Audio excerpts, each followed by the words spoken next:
Okay.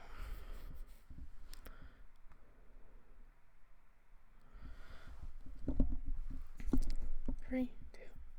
Hey everybody, it is Brooke. I am back.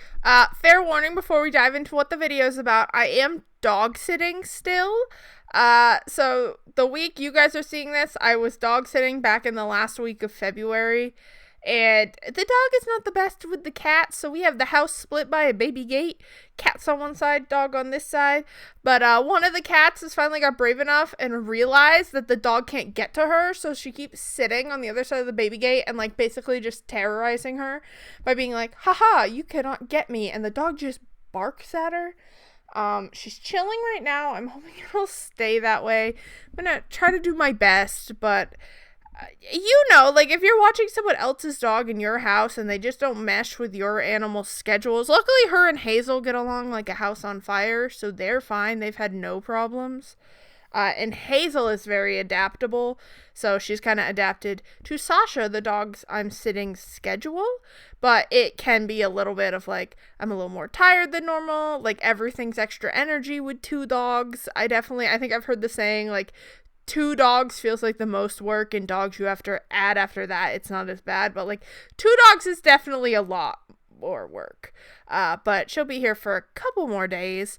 But today we are doing a tier list of the season 4 characters for She-Ra and the Princesses of Power. If you watch the season with me on Patreon, hey, or YouTube, I'm excited that you guys are here to see how I felt about the season and the characters. If this is for some reason the first video you clicked on, hey, I hope you enjoy it. Maybe go back. You can watch the other tier lists if you want to see how my opinions change season to season, or you can watch the reactions if you'd like to watch the uncut reactions and already see the first 2 episodes of season 5 uncut and edited. You can head over to the Patreon linked in the description. I want to thank my patrons. That is the best place if like you're like, I have a burning question or I really want her to read my comment. Is the best place. I always respond to comments on Patreon. I try to once a week go through and like and comment back to people on YouTube, but even for a small channel, I actually get a lot of engagement and comments, which I really appreciate. So I do try to go through and talk to people and respond. If I'll say, if you're new and you've not watched one of these before, you are more than welcome to disagree on where I put people. We are totally fine with that. 'Cause I know that my thought process is not the same as your thought process. I just ask you to share your opinions in the comments in a kind and constructive way, especially with each other. Like maybe someone agrees with me about something and they say something in the comments about a character you love that they don't love. I ask that if you want to share your opinion, you do it in a kind way. I get rid of comments where people are like name calling or being like extra rude to someone because like you in the moment might not think you're being that mean, but you really don't know what the person on the other side is going through. So I'm someone who if you're calling people names and stuff, you are obviously not there to have an open, fun conversation, and that's what we want to have. So make sure you keep your comments positive. There's enough negativity in the world, especially when talking with each other, because it can be hard to remember when we're just seeing like an icon and a name that, hey, that's a human being. And if you wouldn't say it to someone's face in front of like your mother or your boss or a teacher or something, I don't think it's something you should say there. You know? There they go. I warned y'all. But this time Hazel started it. Guys, quiet! I will cut back when the barking is done. Are we quiet? Quiet.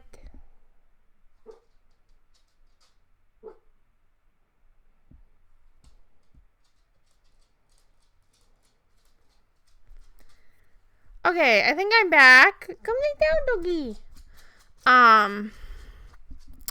And we're going to get started with the tier list and hopefully make it through without having to pause again. Hazel. That little soft boof you hear is my dog Hazel. And that, like, I would be like, it's fine. That probably wouldn't distract you guys that much. This might not even pick it up. But it sets off the louder barker. But let's dive in. Oh, we got one of our queens. This is Nestra. This is the girl with the wind powers whose name is escaping me, but I really like her. I love her design. I think she'd be really fun to cosplay. I like her a lot. I think for me, I don't know if she's A tier this season. We didn't see her that much. Her and her girlfriend did have that cute moment. That was this season where they were like, almost like Legolas and Gimli, where they were like, well, I got this many bots and I got this many bots. And I really like them, but I don't know if they're like A tier level this season, because that's really the only thing I remember from this season. So I think I put her in B because she was good. She's fun when she's there, but she didn't have any super standout moments other than that this season. Like in the episode, it was the episode where, like, Glimmer was using Adora as bait, which we'll get to. My girl, Adora, she went through it this season. There are a couple times I disagreed with her. A couple times I agreed with her. Most of the time. I really love her as a character. I think she still goes up here. She's an amazing, like, main character, because while it is really an ensemble cast, she is like our main character. I like that she's not perfect, which I know some people are like, they did this wrong and they did this wrong, and I'm like, that doesn't make me put them lower if it makes sense for the character and what the character is going through in the moment. Adora started off this season, I think, with a lot of guilt for not being able to save Queen Angela. We saw that in her kind of overcompensating with trying to help Glimmer. We saw her kind of struggle with training and, like, discovering the heart of Etheria and what her powers are for and what they mean and why this is all happening. We saw her feel more guilt because she thought Catra was figuring out what they were doing by tracking She-Ra, and didn't know Double Trouble was a spy. We had her disagreeing with Glimmer. We had that really sad moment where Glimmer, in her pain, like, took it out on Adora and was like, my mom wouldn't be dead, and we got to really see that is still bothering her. And we kind of ended the season with Adora. Well, she also helped save Glimmer's dad and entrapped us. She went to Beast Island. But it kind of ended with her finding out the truth that Light Hope brought her there, and being strong enough to get through to Light Hope, like, hold off long enough to get through to Light Hope, get her help, and stop the weapon from destroying the planet. So I think in the end, Adora had a very tough season emotionally, but she did succeed in her goal to stop the weapon. She now has a bigger problem of her sword is gone, and Horde Prime is here and he has Glimmer and Catra. So I don't think season 5 is gonna be easy for our girl, because we have already seen her struggle with just being okay with being Adora, and not always relying on She-Ra, and I think that's gonna be a lot harder with She-Ra completely gone. I assume she'll get it back in some way. I don't know if it'll be exactly the same, but that's my guess for Adora's future, is saving Catra and Glimmer and getting her powers back. Our boy Bo, he had an interesting season. He was in the middle a lot this season, kind of between Adora and Glimmer. And I don't think he got to shine as much. He had the Boys Night Out episode. I still really love him. I'm just like, did he shine for me this season as much? Like, to be fair, guys, I'm kind of like, I'm tired from taking care of the dog, so I feel like I'm being extra, like, negative-y critical today. Just ended up being the day I had to film this. But, like, I still love him. But there are a couple of things where I was like, Bo is always about communication, but, like, when people are not in the mood to communicate the way he thinks they should, it does get really complicated. I think I'm gonna put him here just because I think he needs a couple more moments of shining in the next season. And that's less for Bo himself and more like what his character went through this season, because I do think he fell into a background of a lot of the storylines. Like, I can think of things he did, but none of it was like wower, other than like Boys Night Out was very emotional for him, and the moment in the finale where he goes in to save Glimmer but she gets sucked up into the ship. Those are the two moments for Bo that really stand out in my head. I'm interested to see kind of, I think he'll have a bigger part in season 5 once Glimmer is back, because I think they have a lot to work on in their friendship. After him disobeying orders and her not really being willing to listen to him, similar to her and Adora. I think there's gonna be some good stuff for Bo emotionally in the next season that will help lift him back up, but he kind of like fell in the background for me this season, which sucks because I do really like him, but when I'm thinking about it, I'm like, actually kind of similar to my next one. Catra, I think, was pretty far down on my last tier list, despite me saying this is not because I don't like her. I do like her, but it was her decisions. But actually, I think she's like A tier right now, and I'm pretty much sure she's gonna be up there. She's like here right now, if there was like a middle ground. Because while she was still working with the Horde this season, her story was so interesting to watch her slowly, like, she got the power she thought would make her happy, and we saw her slowly becoming more and more stressed out and paranoid and, like, snappy and mean. Like, surprisingly for Catra, I love her. She's mean as hell. But, like, not in the funny mean way. In, like, the Catra, you're seriously pushing people away. Like, so hard you push Scorpia away. Like, anger. And we really got to see this big plan she had all come crashing down on her because she trusted the wrong person. Because I think what we're seeing is Catra has always, as much as she's like, I want to be alone, I don't care about anyone, she does care. She cares what you think. And she wants friends. She kind of took Scorpia for granted in the idea that she would never ever leave. But Scorpia, we'll get to why she left when we get to her character. But I also got even more invested in Catra in the last 2 episodes, with Double Trouble betraying her to Hordak, her fighting Hordak, her and Glimmer kind of having this confrontation, and Catra's line about how her and Glimmer both seem to have no friends, like they're both alone now, which kind of connected my 2 favorite characters and how similar they are. Like, they couldn't look more different in, like, style. Catra's drawn like a villain, Glimmer's drawn like a hero. But I think they have a lot in common, and I think it's why I like both characters so much. And yeah, her using her brain and her manipulation skills at the end to save Glimmer's life and keep them both alive, when Horde Prime was going to kill her, was awesome. And I think I'm very excited for season 5 to see Catra and Glimmer have to work together, because they are 2 characters that have really good chemistry when they're on screen together. And it's just 2 of my faves that I'm excited to watch interact more, because we've really only got a couple episodes of them interacting, and I think they play off each other really well. So I'm excited for Catra's future in season 5. Double Trouble is so much fun. I feel like Double Trouble is actually S, and some people might disagree with me because Double Trouble is a bad guy. I get that. But they served this season. Like, this season is not as good if you take them out. Like, their storyline was so interesting. Like, I remember seeing the new intro and being, oh my god, a new fairy character. I'm so excited for the good guys to get someone too. And then it turns out it's Double Trouble as this spy. Double Trouble just, like, stands out. Their design is amazing.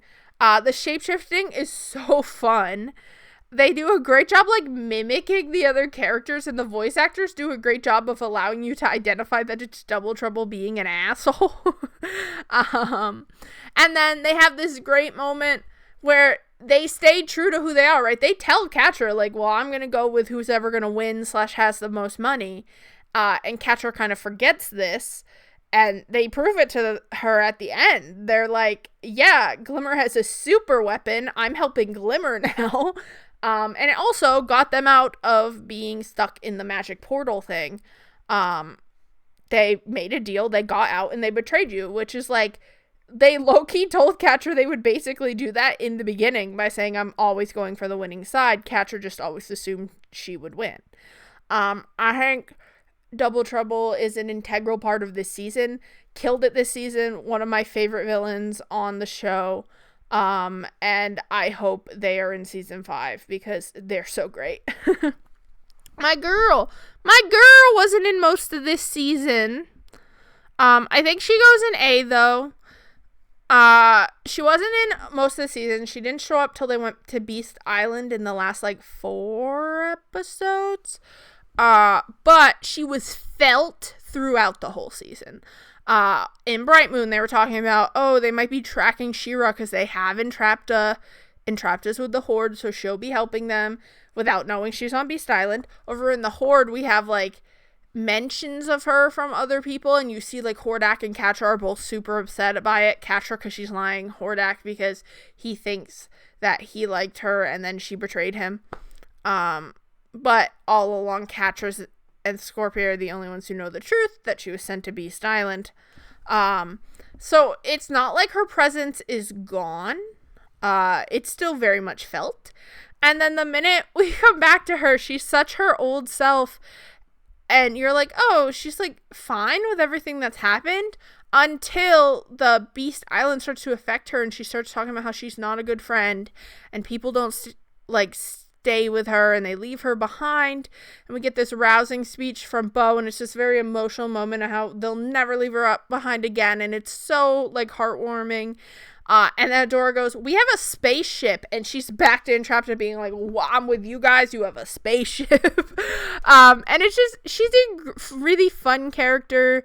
I relate to her a lot with, like, the emotions of feeling like you're not good enough, for your friends, and that your friends all, like, secretly hate you or think you're a waste. It's something I deal with my brain, and I have to remind myself that, like, my friends are not forced to be my friends. They want to be. And so, yeah, it's something you have to work towards, like, when you have that negativity in yourself, is to remind yourself that your friends don't have to spend time with you. They want to. But yeah, anxiety and not having a neurotypical brain, it does that to you. Perfuma was super fun this season as well. Not too much. She did. The standout thoughts for me for Perfuma are the, like, episode where they figure out Mermista acts like Nancy Drew figuring out who the double agent is. Well, I feel like she's higher than her though, but I don't know if she's as high. Maybe actually she is that high this season, because I really loved her in that episode. I really loved her in the episode where Scorpia comes to Bright Moon, and she's, like, the first one to be like, hey, like, I don't think she has negative intentions. And that is because, and then she accidentally gets stung, but it was an accident. We see her fighting a lot. She's very much a supportive character this season, but I feel like all 3 of the other princesses in the Alliance, Frosta is there too. I'll just do them together, because I feel like these 2 were very rarely not in scenes and episodes together. They're kind of a pair in my head. Almost a trio with Mermista, but, like, I love her more, so, you know. But they both supportive of Scorpia. It was really nice to see them. Frosta had that nice moment with Scorpia where she's like, yeah, none of us fit in either, but that's why we come together and we just support each other. And it was nice to see that. Their powers were doing great. They got upgraded. the planet came back online, but it seems now they don't have them anymore, or they might have to recharge or unlock them or something. At least Glimmer didn't have her powers at the very end, so I'm assuming that's going to affect them as well.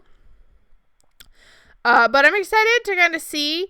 They're more like background friend characters. I don't know if any of them will have like their own storylines in season 5 or anything, but I always enjoy episodes they're in. My girl Glimmer going through it this season. I know she made mistakes. I know there are people who will put her lower because there were times this season where they don't agree what she did or they felt she was kind of nasty.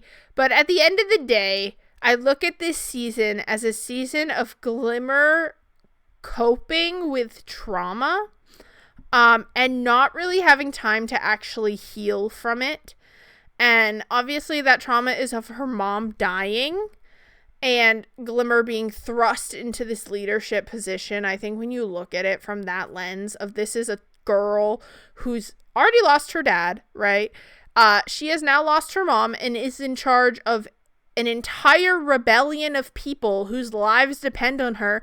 And if she makes the wrong decisions, if she loses, they die. And I cannot imagine that pressure on top of my mom dying. That would be insane. There are people who, like, can't get past someone in their life dying, let alone all this other shit. So I do think there are times where she makes mistakes, but I think for myself, I look at it through the lens of this is a hurting person, who is not having a moment to just, like, move forward. We have like the nice first episode where she becomes the queen and everything, and that's like, oh, okay, everyone else kind of moves past it, and I'm like, she can't be past it. I don't think you get over that, like, not really. And not when like you have the pressure of being like, I'm not as good as my mom the entire time you're trying to rule. And I love Bo and Adora. And I understand, and I kind of agree with them that we had to go get Entrapta. I didn't disagree, but I think they treat Glimmer as just their friend, and I think there is a time where Glimmer will appreciate that. But when she's very early in her power as queen, it's like, it feels more like they're not respecting her leadership. And I think that is hard for her, because if her friends are like going against orders and questioning her leadership, why should her like guards and her soldiers and her people follow her? So I could get if that was something that I think was feeding into that divide. There's one other thing that was feeding into that divide, though. We'll get to it. But also, yeah, Glimmer is so desperate. She just wants to save her people. She makes the decision to reconnect Scorpia with her runestone, which I don't think is wrong. I do think Scorpia deserves to be as connected to her runestone as every other princess. The problem is the fucking first one's turning the planet into a weapon, and Light Hope. Don't get me started on Light Hope, and how she acts.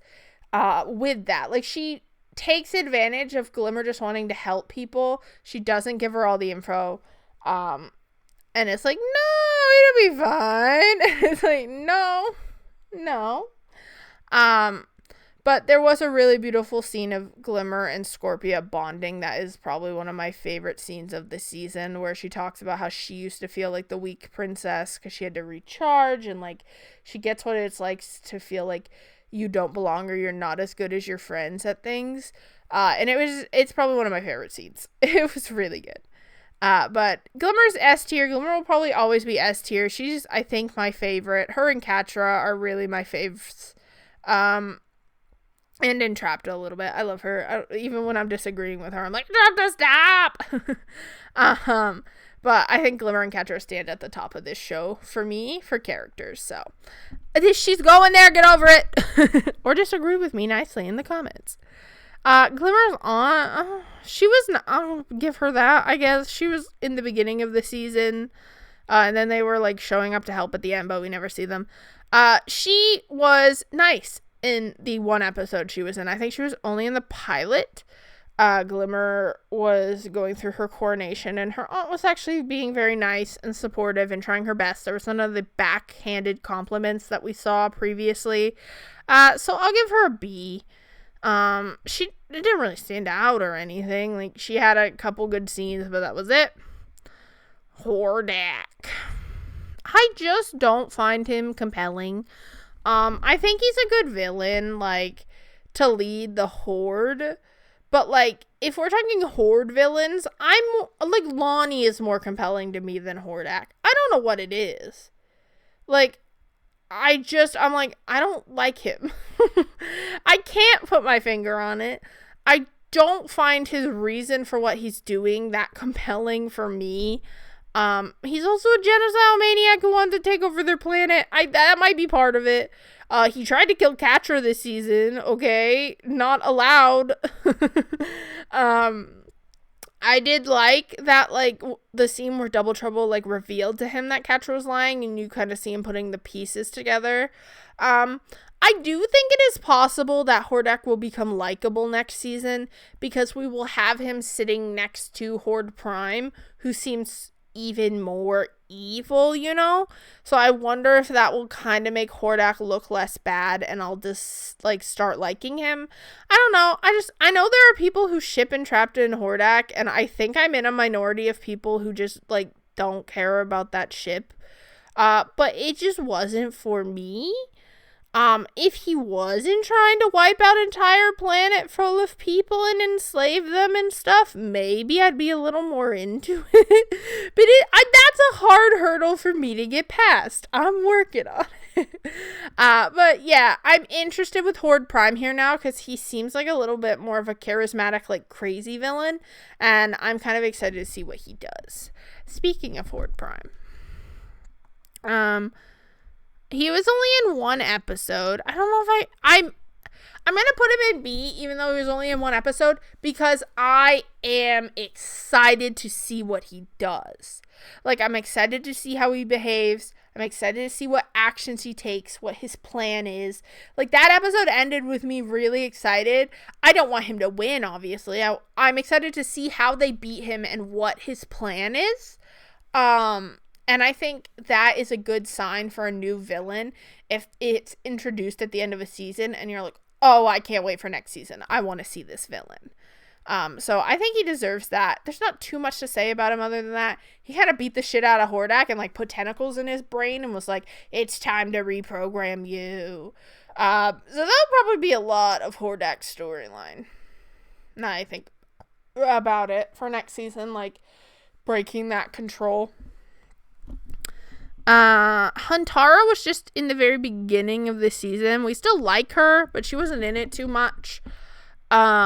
She was kind of in the first episode, and then she decided to stay in the Crimson Waste and take it back for Glimmer.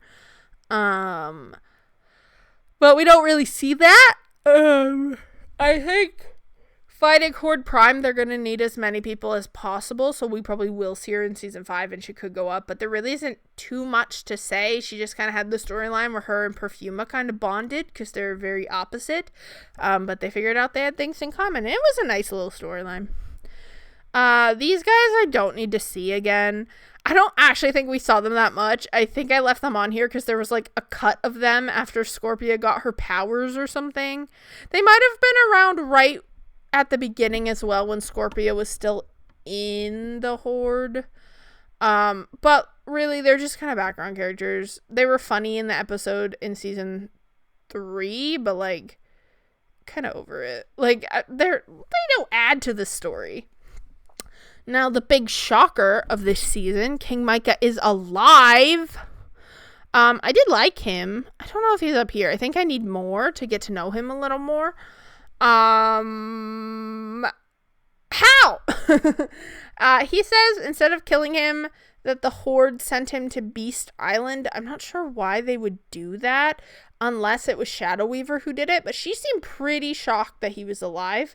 But maybe she's just shocked he survived Beast Island, because I think there is a slight soft spot for him, or if not a soft spot, like something she like looks over when it comes to him, because I think that transferred to Glimmer.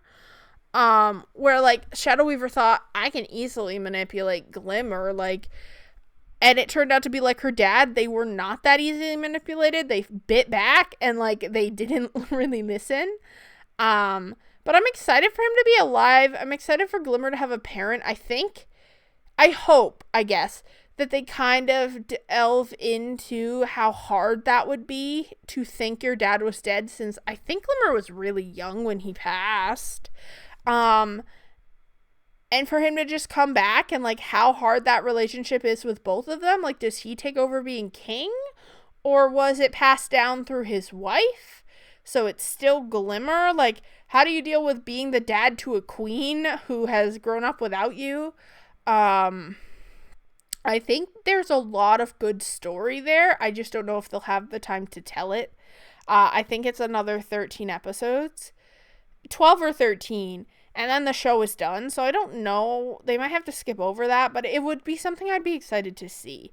And for him to help teach her magic so she could stop getting help from certain people.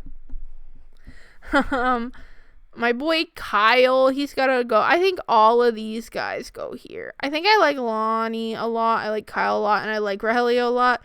But, like, they're there. I enjoyed their, like, solo episode. I liked it that they finally left the Horde after the way Catra was treating them.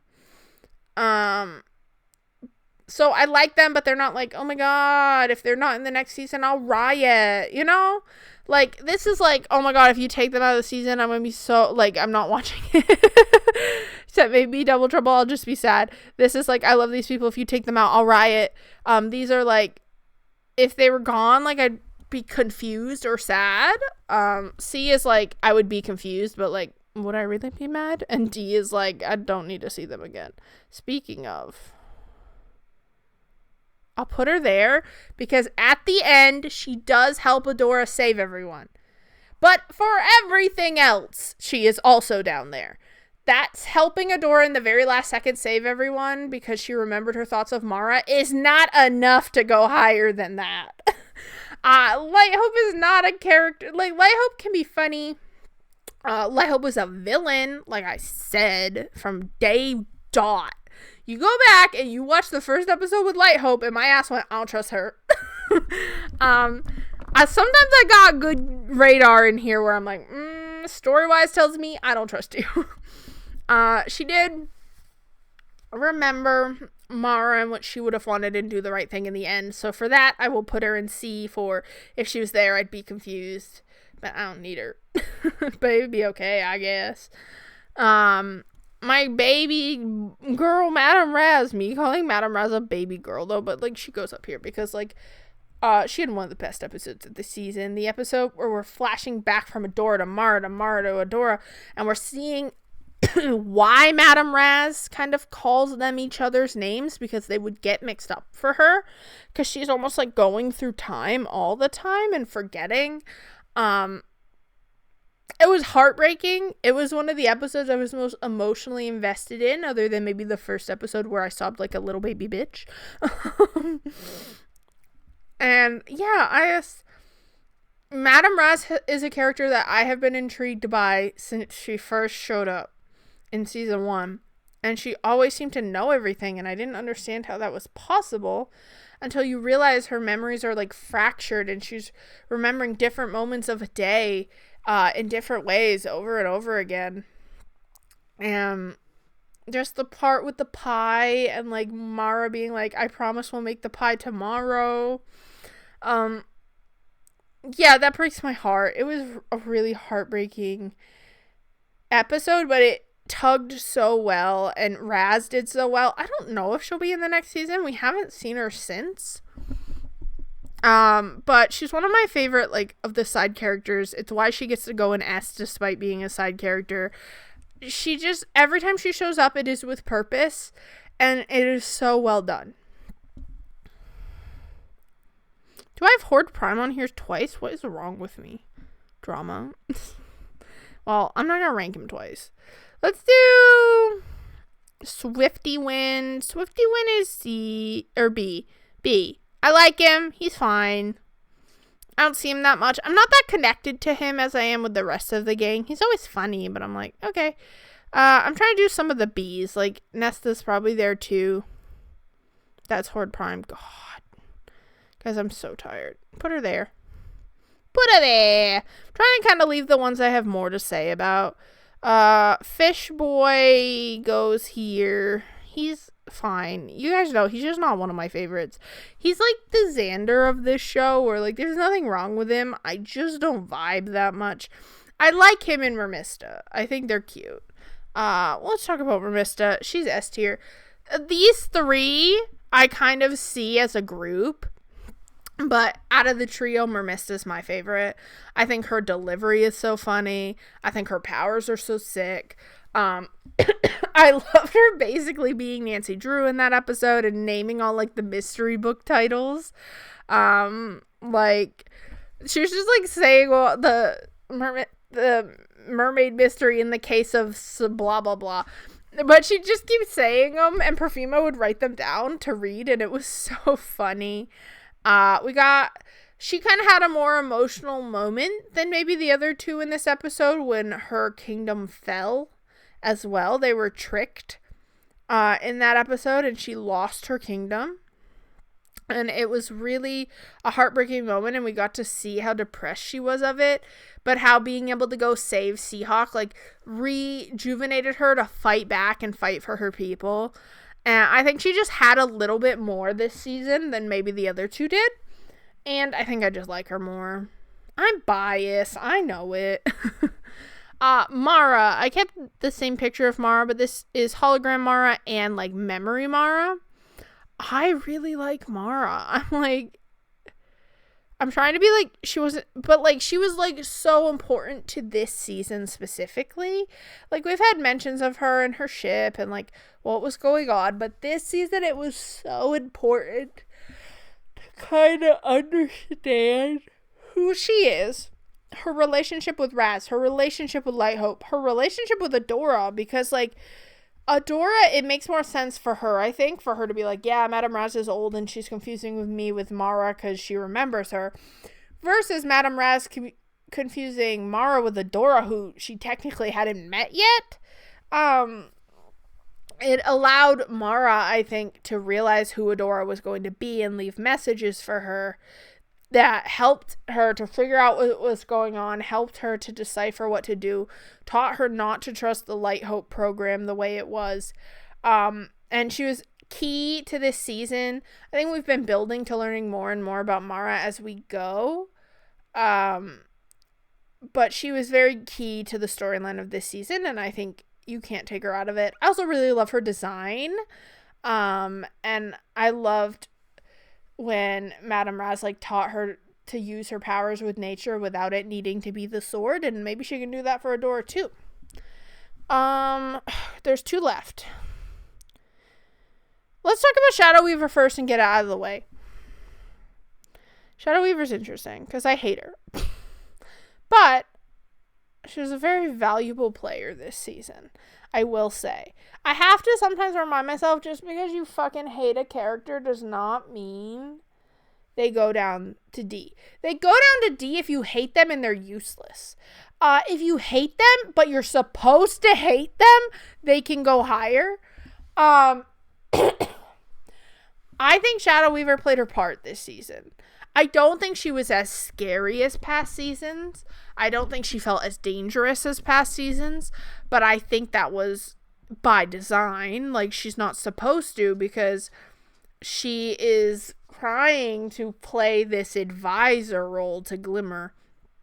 She's trying to manipulate her the way she did Adora and Catra. It's just not working because she didn't raise Glimmer. Angela raised Glimmer, and Glimmer's going to say what Glimmer's going to say. She doesn't have... Glimmer is also higher up than Shadow Weaver. She doesn't need to listen to her the way Adora and Catra did. And I love that moment where Shadow Weaver tries to manipulate her, and Glimmer goes, "Don't talk about my mom. Like, shut up." And reminds her who's actually in charge here. I'm sure Shadow Weaver has something planned. I don't know if it's just she wants to survive, so she went to the other side. I'm not sure there. I do think she should still be punished for a lot of crimes. Maybe she gets some leniency for the help. But I don't think she should get to go free at the end of this. But I'm interested to see if she maybe goes to Horde Prime or something in the next season. I don't know. I can't see them doing a complete reversal and Shadow Weaver becomes a good person. I don't know how that would happen. Unless, like, something with the magic in the past storyline, and they get the evil magic out of her. I don't know. I think she's just power hungry and that's who she is. For me, she's like, I dislike her, the way she treats people too much to put her higher, but I know she's a great character. It just didn't feel full Shadow Weaver this season, maybe the way it did in others. But she's like, a villain, she did her thing. Now my girl Scorpia's going up here, babies. Me just putting Glimmer there because I love her the best. Scorpia's literally, I think, one of my number 2s now. Scorpia had an amazing season. The season kind of starts out with her in her regular role of Catra's doormat / friend, on one side. And we kind of get to see a little bit of her old culture and what she was told about her culture, and that her parents handed everything over, despite the fact that everyone but her is dead. Which to me suggests that's bullshit. That's like when you read a textbook and it says the Pilgrims and Native Americans had a nice Thanksgiving dinner. You're like, no. Something's wrong here. And yeah, so I think that is a start of something. She's protecting Emily the whole time. Catra finally pushes her too far. And she realizes that while she's been trying so hard to be a good friend to Catra, she's actually been a really bad friend to Entrapta, who she allowed to get sent to Beast Island, who she kind of helped and covered up for being sent to Beast Island. That's not what a friend does. Entrapta was her actual friend. Entrapta wasn't mean to her. She doesn't yell at her. She doesn't call her useless. And she didn't stand by her friend, and she decided, I'm going to change that. I'm going to leave, I'm going to get help, and I'm going to save my friend. And I was so stoked. That was one of my other favorite episodes of the season. We see her go to Bright Moon, and she's just trying to be nice, and she accidentally stings Perfuma, but they, like, capture her, and they're putting her in, like, a bedroom, and she's like, wait, this is a cell? And then it comes out that she's never had vegetables, and Perfuma's like, and it's really cute, her and Frost to have a conversation about how they're all different and she is welcome there, despite the manipulation tactics used against her earlier in the show's run, where she talks about how they told her that the princesses wouldn't like her and she wouldn't be a good princess. They're like, no, we're all different. Like, none of us are normal. We're very excited to get to know you. And then her and Glimmer have a great moment where they kind of talk about feeling like the weak one and feeling like they don't belong or they don't deserve something. And they kind of bond and they decide to go together to get Scorpia's powers back. I think Scorpia deserves her powers. I understand it triggered the planet thing. I get that. But at the same time, I'm like, Scorpia deserves access to her heritage. And that red garnet is her heritage. It's her powers. She deserves it as much as Perfuma, Frost, Mermista, and Glimmer. She deserves to have that. And I wanted her to get it. I knew the planet wasn't going to explode, so maybe that made me a little meta-y / selfish. But, like, I want her to have those powers. They're hers, and she deserves them, and she deserves to know the history of her people. I don't know if she can get that back, but she can get this. I also think, moving on from that it was inevitable that they were going to have to rejoin the rest of the universe and face Horde Prime. I think that was always going to happen. And there's not much they could have done about it. Obviously, it's a story. It's written for something to happen. But that needed to happen for Season 5 to have bigger stakes. Because imagine if Season 5 is just Catra and Hordak fought and she left the Horde, so she goes to their side and they're still just fighting the regular Horde. Like, no. This is the final season. We want big. We want boom. We want baba boom. We want something crazy. What the first ones did and what Mara did, everything needs to be fixed and set right so the world can have balance, like true balance. And maybe they can make a difference in the rest of the universe and make allies. And I just think it's going to be such a good season. I'm going to be recording the season 5 episode 1 today after this, and I am just so excited. I think it's gonna be such a good season, and I'm so fucking ready for it. I'm gonna be sad when it's over, but I'm really glad I decided to watch this show. It's beautifully made, it's beautifully written, it's beautifully acted, and it's probably one of my favorite cartoons I've watched in a very long time. And I hope you guys will either head over to Patreon to watch season 5 now, or I'll see you next Thursday when we start season 5.